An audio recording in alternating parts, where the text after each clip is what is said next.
皆さん、こんにちは。開き直りのギアスをかけられた解説役のアップルくんです。今回は、グラスゴーとブライについて解説したいと思います。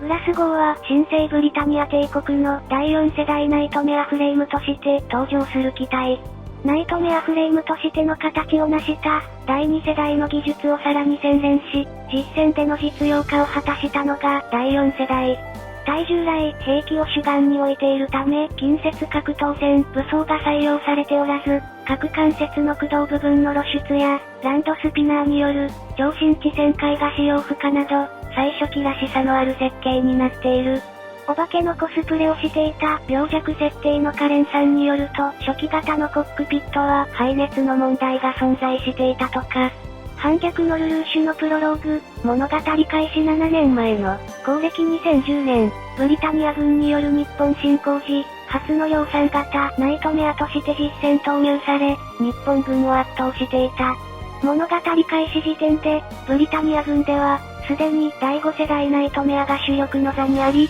日本国内の反ブリタニアグループにも後述のブライが提供されていたため、反逆のルルーシュでは登場機会が少ない。が、旧式化している初期型がブリタニア軍交換によって横流しされているのもあってか、個人専用機やナイトメアを持たないレジスタンス、傭兵、EU 軍などシリーズを通してみると意外と登場している場面がある。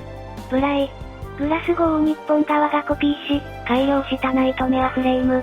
旧日本のエリア11にて反ブリタニア組織の支援を行う京都が製造提供している。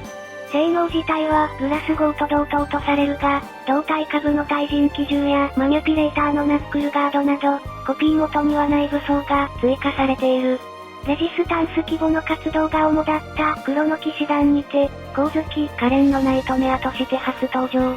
この時のブライは新宿事変で、一度放棄されたグラスゴーを回収したものであるが、後に新造機がグレン錦とともに、日本の反ブリタニア運動を支援する京都から提供されている。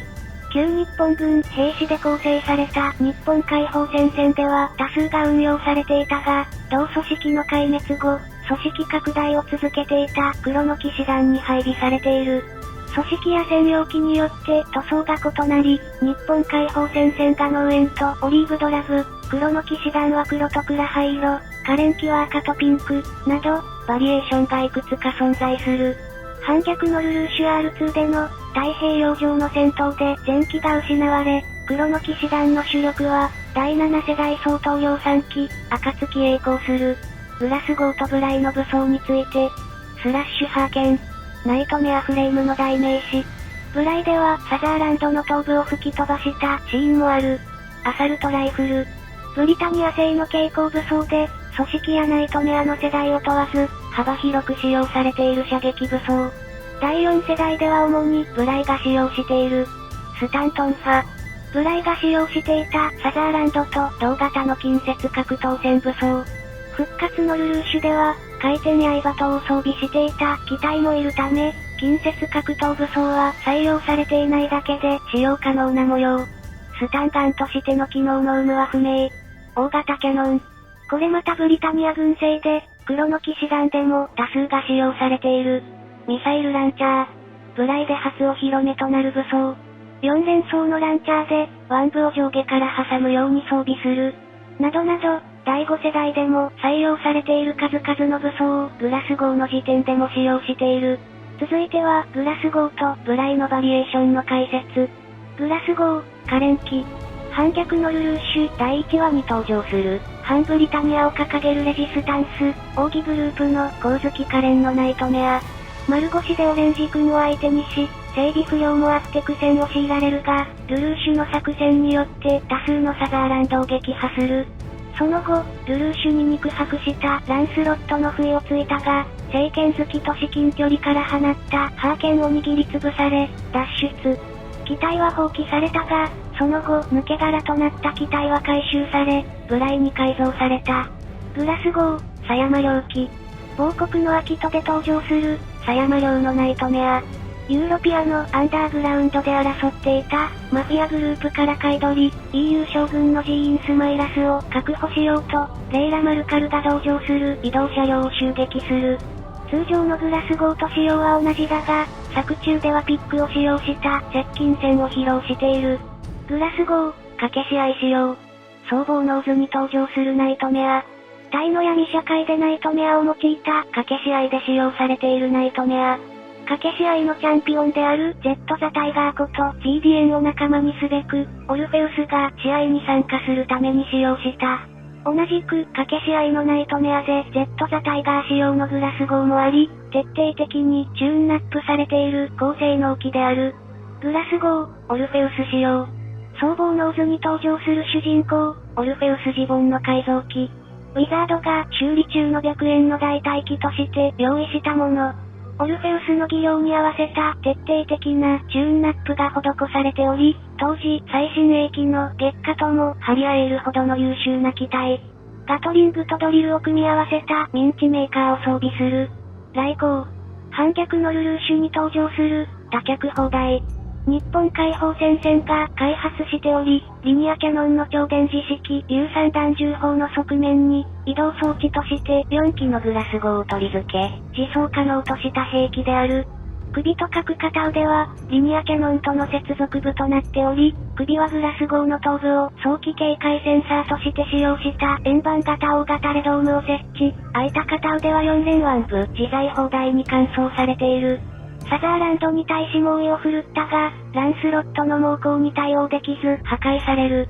僧帽ノーズ O2 支店の第二次東京決戦では、大型リニアキャノンを家電粒子ビーム砲に換装したものが投入されており、ビームを反射する反射板を装備したナイトメアを中継機として、発砲場所を悟らせない戦法が取られた。ナイトポリス。反逆のルルーシュに登場する警察仕様のグラス号。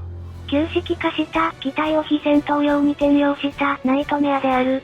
装甲の形状が異なり、各部の背、気色警告灯と青色のライン、塗装は白色を基調にしており、警察を彷彿とさせるナイトメア。武装はハンドガン形状のマシンガン、腕部の展開式ナイフ、ボート鎮圧用の大型シールドがある。ハンドガンはアサルトライフルの技術が使用されており、数発で部雷の暗部を破壊している。非使用時は大隊部と一体となったホルスターに収納する。黒の騎士団による麻薬組織のリフレイン工場襲撃の際、組織と癒着していた警察のナイトメアとして登場し、口述の可憐の部雷を中破させた。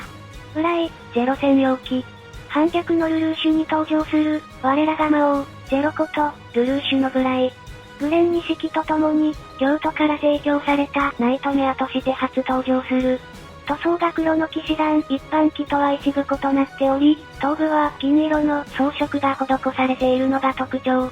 性能自体は通常のブライと違いはなく、出撃するたびに全開しているが、大型シールドで急斜面からの空中滑空を決めたり、狙って腕を吹き飛ばされたり、ルルーシュの操縦技術や戦略の糧となっている。ブラックリベリオン以前はガウェインのダッシュまで、R2 では C2 が使用した後、ルルーシュに返却され、蜃気楼を受領するまで使用していた。ブライ、可憐機。反逆のルルーシュに登場する、可憐のブライ。新宿事変の戦闘で放棄されたグラス号を回収したナイトメア。ブライの一般機が提供されるまで、黒の騎士団の主力兵器であったが、リフレイン工場襲撃の際、麻薬組織と癒着していた警察のナイトポリスと交戦し、中破する。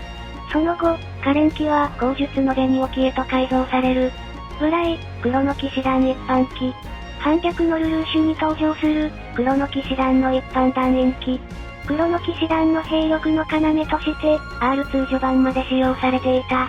ブライ、日本解放戦線機。反逆のルルーシュに登場する、日本解放戦線のブライ。コーネリア軍による日本解放戦線本部の攻略作戦の際、成田連山の要塞から出撃する。しかし、コーネリア軍の一般機のグロースターは愚か、先行したコーネリア一人にも対抗できず蹂躙される。ルルーシュと桐原泰造との会談時では、後にも先にも珍しいスタントン派装備が登場する。ブライ、紅置。反逆のルルーシュ外伝、白の騎士、紅の夜叉に登場する主人公機のナイトメア。ロバン隊に配属される赤木紅王にカレンが預けた愛機。右腕がパイルバンカーを仕込んだ特産型ワンに換装されている。ブライ海。反逆のルルーシュに登場する、ブライの改造機。京都が日本解放戦線に送った機体で、東道教素人4人の部下、死生剣の登場機。得意とする連携攻撃を活かすために大型化されたアンテナが特徴。機体出力が強化されたほか、回転刃刀と呼ばれる、いわゆるナイトメアサイズの大型チェーンソーを装備しており、第5世代のグロースターに匹敵する近接格闘性能を誇る。成田連山攻防戦で投入され、5機前機が失われているが、小説版では黒の騎士団でも運用されている。ブライ、雪丸施設軍隊仕様、総合ノーズに登場する、沢崎雪丸の施設軍隊仕様。沢崎雪丸は反逆のルルーシュにて、九州戦役を引き起こした沢崎敦の息子。雪丸の抹殺任務で、中華連邦軍基地に攻め込んだオルフェウスに、ゲフィオンブレイカーで機体を停止させられ、部下のパイロットは逃亡する。プライウェン。総合ノーズに登場した、グラスゴーを競技用に改造した民間用ナイトメアフレーム。ブリタニア本国で行われるナイトメアフレームリーグで用いられる機体で、元がグラスゴーとは思えないほど形状が変わっている。チームごとの装飾やポジションごとの様々な武装を使用。作中ではリーグの試合中にテロリストのタレイラン・チルドレンが会場を襲撃し、参加していたグリンダ騎士団の女性騎士たちが応戦。軍用機より出力が 40% を取る機体で苦戦を強いられた。なお、ピットインでは、軍用機と違い、コックピットブロック内のヒップスコントロールがないことや操縦感度が高めであることが語られた。ムーサ。復活のルルーシュに登場する、プライウェンを元にした民間への技術転用の試作機。出力が抑えられたブレイズルミナスとフロートシステムを有しており、使用は消火器の防弾や短時間飛行などに限られる。武装は搭載しておらず、作中では避難に徹していたため、性能は不明。第4世代に第7世代相当の技術が盛り込まれた初めてのナイトメアでもある。以上、グラスゴーとブライについてでした。今後もコードギアスや他の作品のメカを解説していきたいと思います。それでは、今回はこの辺で。